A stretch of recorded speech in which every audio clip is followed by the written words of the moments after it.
We were created by a higher power, and this is not a guess, not a belief, but an acknowledgement from one of the greatest minds of humanity, a man whose name has long since become a myth. Nikola Tesla. This interview was never meant to surface. It was lost, hidden, suppressed. Almost 100 years of silence. And only now, when the world seems to be on the brink of awakening, his words are finding their way out. Let me warn you right away. If you are not ready for the shattering of the foundations of your worldview, it's better to close this video, because what you are about to hear may change everything. Your understanding of life, of death, of God, of yourself. This happened back in the distant year of 1934. A reporter whose name history, for some reason, did not preserve, managed to arrange a personal meeting with Tesla in his room on the 33rd floor of the New Yorker hotel. It was a time when the scientist had been almost forgotten. Funding had stopped, publications had vanished, friends had turned away. But it was then, against the backdrop of silence and solitude, that Tesla suddenly decided to speak. He asked to turn off the recorder, said, "Remember this, I won't entrust it to paper." The reporter wrote down the recollections only many years later, and today they are before you. The first question was simple, almost naive. "Mr. Tesla, do you believe that life was created by accident?" A long pause, then a quiet laugh. And the answer, "That is a question I asked myself even before I knew I would become a scientist. No, young man. Nothing in this world is accidental. Everything is a formula. The entire universe is an equation, and beyond it stands thought, not a theory, not a hypothesis. Thought, conscious, creative." "You mean to say that reason stands behind the creation of man?" "I say that reason stands behind the creation of everything," he replied. "And if only you knew what I arrived at after decades of experiments. But humanity is not ready for it." He walked to the window, was silent for a long time, then said, "I tried to create a machine that could catch the voice of the ether. You know, ether is not just a medium. It is the memory of the universe. Thoughts, emotions, images, and directions are stored there. One day I heard something. It was not a voice in the usual sense. It was an impulse, a direction. And I understood, we were not just created, we are being guided." The reporter was stunned. Guided by whom? Tesla turned. His eyes were unnaturally bright. "A force that religions call God. But it is not an old man on a cloud. It is something much greater. It is a structure of consciousness so vast that the human brain cannot comprehend it. We are cells for it, but not meaningless. Every cell matters." He paced the room, ran his hand through the air. "When I worked on the transmitter in Colorado Springs, I first felt that space breathes, yes, breathes, like a living organism. I sent out a wave and received a response, not an echo. A response, as if someone there beyond matter realized they were noticed. The reporter was no longer writing, he was simply listening. My mistake was in trying to prove it with instruments, but one must listen, because everything has been sounding for a long time. Even your soul, it is resonance. A frequency that will one day be read back. No one disappears. We are all vibrations, and they do not vanish," said Tesla. The reporter finally dared to ask the question that had been burning inside him. "Excuse me, but you are a scientist. How can you speak of the soul of God as if it's something provable?" Tesla slowly sat down. His face became serious, almost sorrowful. "Because I no longer believe. I know." He paused, then continued. "I have studied electricity, magnetism, vibrations. They are all manifestations of the same thing. And one day I realized consciousness is also a vibration. It does not originate from the brain, it comes into it. The brain is like a receiver. But the source is outside of us. We only think we are thinking. In reality, We are connected. Connected to what? To the field, to the source, to that very higher power which religions call God, and physicists the primordial field. I call it the light. He fell silent. A strange, almost childlike smile appeared on his face. One day I tried to measure the power of emotion. Anger, joy, love. And you know what I discovered? Every emotion has a frequency. Love is the purest, the most harmonious. It is the closest to what I call the original vibration of the universe. And fear is the roughest. It repels, it isolates, and it blinds us. Are you saying that love brings us closer to this higher power? I assert it. And more than that, it is its reflection in us. We were not created from clay, as one book writes, and not from a random molecule, as another claims. We were formed as a response, as an answer to the call of the light. The reporter slowly nodded, not taking his eyes off the speaker. Everything happening seemed like a dream. But why then do we suffer? Why do we die? Why do we remember nothing of that connection? Tesla frowned slightly. His voice became quieter. Because this is a test. The blind learn to see best, and the lost best appreciate the path. We were cast away from the source to learn to hear it again. It's not punishment. It is the path. And each life is a step. He looked out the window, where the city lights were fading. You have no idea how many times I stood on the verge of a discovery that could have changed everything. One day I created a resonance capable of affecting the body's cells. Diseases disappeared, but the project was shut down. They said, "You cannot give such power to people. They won't understand it. They'll fear it." Who said that? Tesla gave a bitter smile. People who stand between humanity and the truth. There are many of them, and their task is to keep the masses in the dark. It benefits them when a person believes he is just flesh, just a grain of sand. That after death, there is nothing. Because such a person is controllable. He is not dangerous. He doesn't ask questions. He just lives, fears, and dies. The reporter clenched his fists. He felt anger boiling inside him. So what should we do? Awaken, Tesla replied. Learn to hear again, not with the ears, with the soul. Because every person, even the most forgotten, carries within them a spark of that light. And if even one sees, others will follow. And you, he added, you are not here by chance. Perhaps you are one of those who must carry that spark forward. Silence fell in the room. The reporter felt as if with each word, Tesla was bringing him closer to an edge between the ordinary perception of the world and something else. As if through these words, something greater began to shine through. He made up his mind.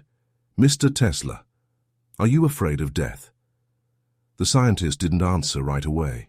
His gaze dimmed, turned inward. You know, he said slowly, I believe death is not the end. It is a shift in frequency. I once observed how light disappeared. It didn't go out.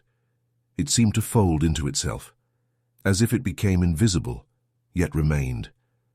I realized the death of the body is the same kind of folding. The form ceases to be visible, but the essence remains. He looked directly into the interviewer's eyes. We do not vanish. We return to the source, to the very force from which we were summoned. And you have seen it. The corners of Tesla's mouth twitched. A smile, barely noticeable. Sad. Yes, and more than I should have. There are things better left unseen until one is ready. One day, I was in a state between sleep and wakefulness. My body was here, but my consciousness was very far away. And then I felt myself outside of time. I saw events of the past and future at once, people who did not yet exist, and those who had already been forgotten. Was that a vision? It was truth, because time is an illusion. Linearity is a convenient way for the mind to perceive, but in the present, everything already exists. All pain, all joy, all choices, and all return. Because in the end, we all return home. He fell silent, and at that moment, lightning flashed outside the window. A distant rumble rolled over the city. Tesla smirked slightly. Nature hears. It responds. We are connected to it, much more deeply than we think. I wasn't just conducting experiments with electricity. I was searching for the structure of reality, and the further I went, the clearer it became. Matter is only a shell. The true fabric of the universe is consciousness. The reporter no longer knew what to write down and what to simply experience. He felt like he was becoming part of something greater. "Excuse me," he suddenly said, "but if this is true, if the soul is eternal, then why do people die in fear, in suffering? Why is there so much pain?" Tesla looked at him for a long time, then slowly said, "Because forgetting is part of the path. Imagine you are going on a journey, but before that, you erase your memory. You don't know who you are, why you're here, or where you're going. And in that lies the main meaning. To remember, not with the brain, with the soul.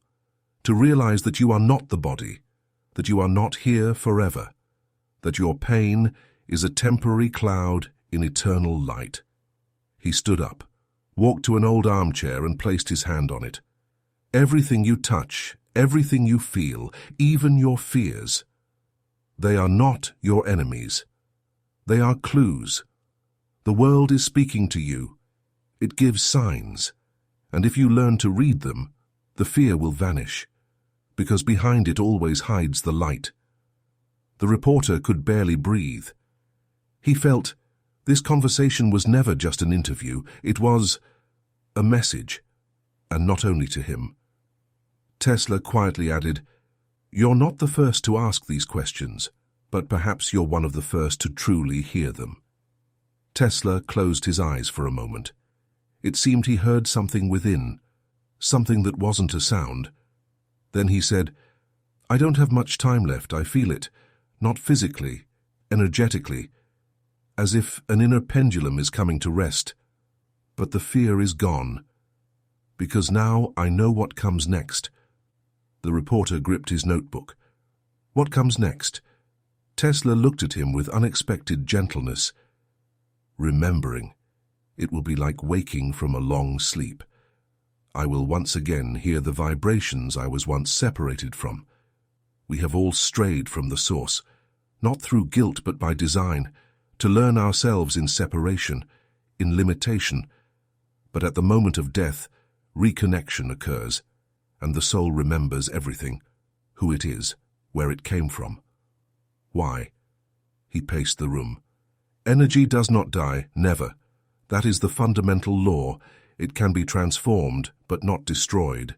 And that means consciousness is eternal, because it too is energy. The most subtle, the purest." He stopped at the window. "I tried to explain this to scientists.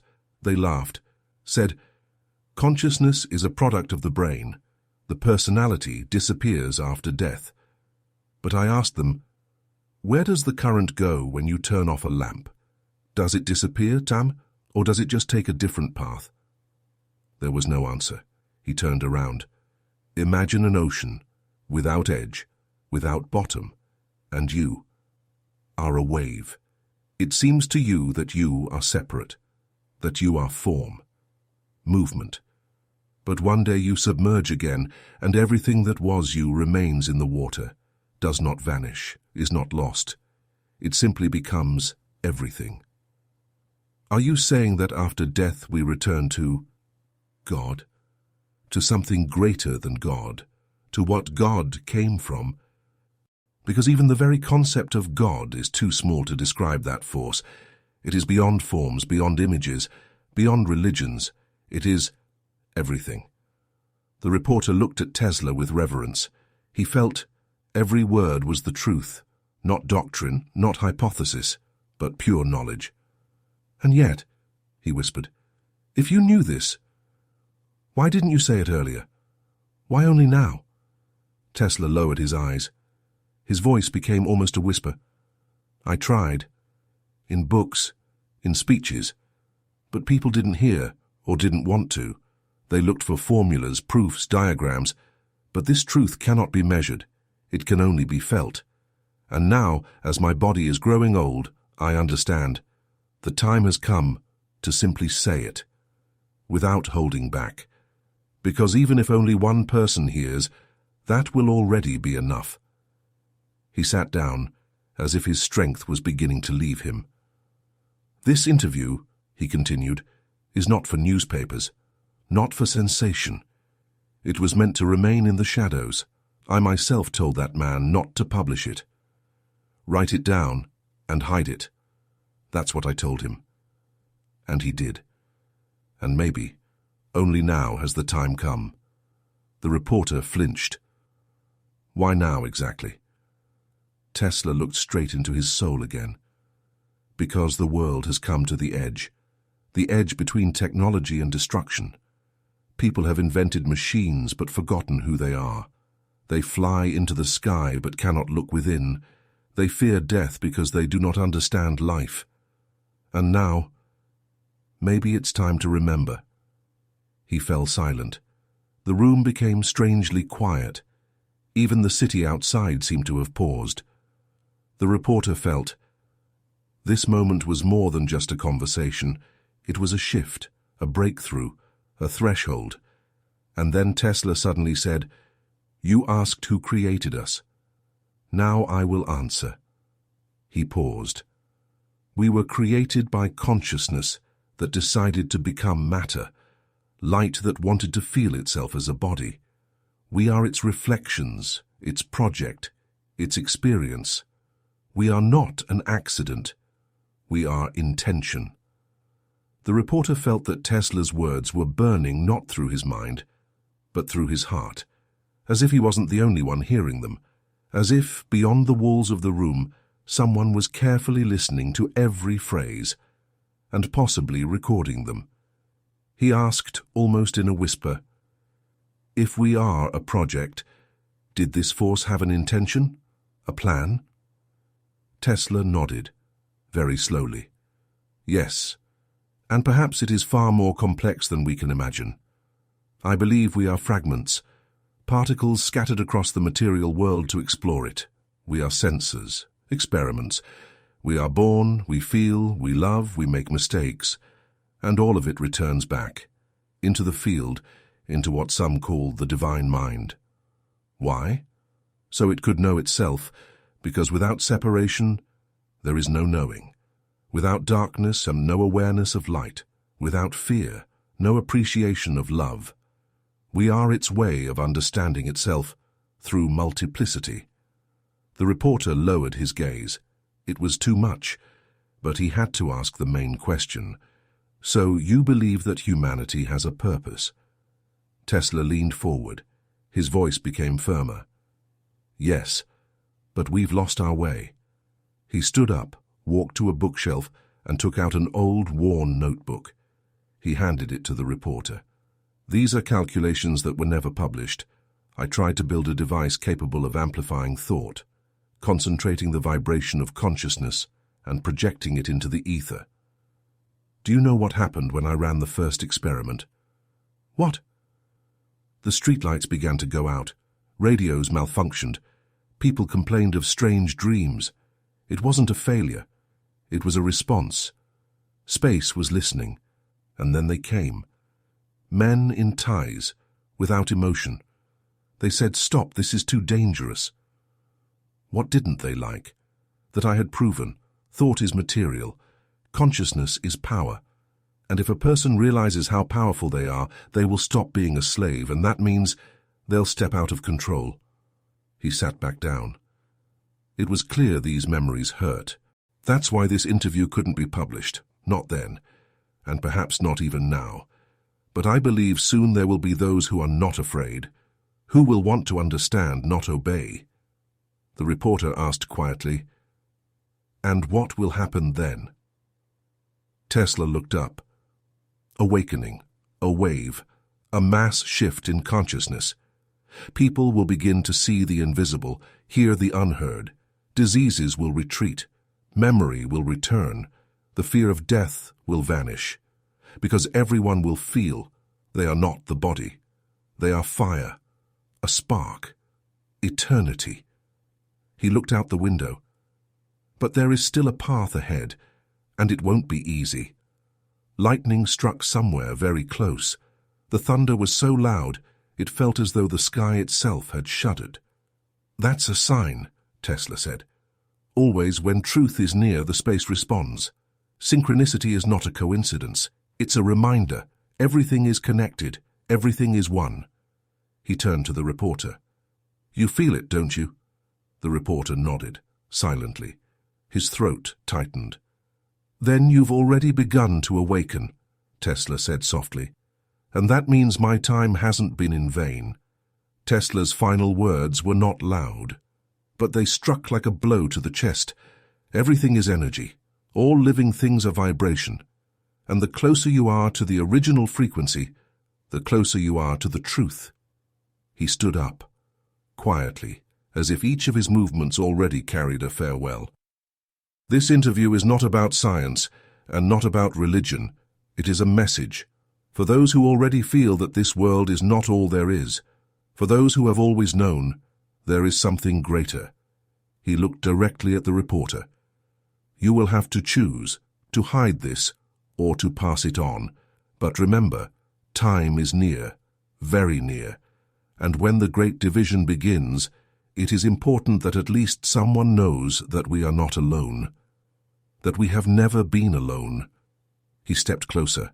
His face was glowing, incredibly calm. I am leaving, but I am not disappearing. We will all meet again, because there is no death, no separation. There is only transition. He reached out his hand, and when the reporter touched it, he felt a strange warmth, as if for a moment, just one moment, he had touched something beyond time. Remember, whispered Tesla, God is not dogma. God is you, when you love, when you forgive, when you remember who you really are.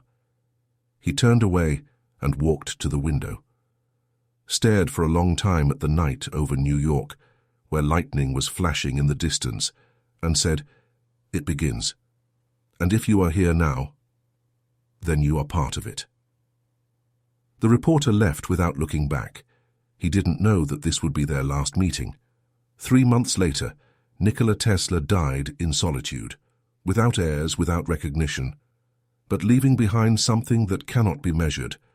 These notes lay hidden for nearly 100 years, in an old drawer, locked away, forgotten.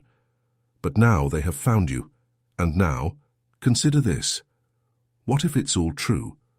What if you are not the body? What if you are vibration?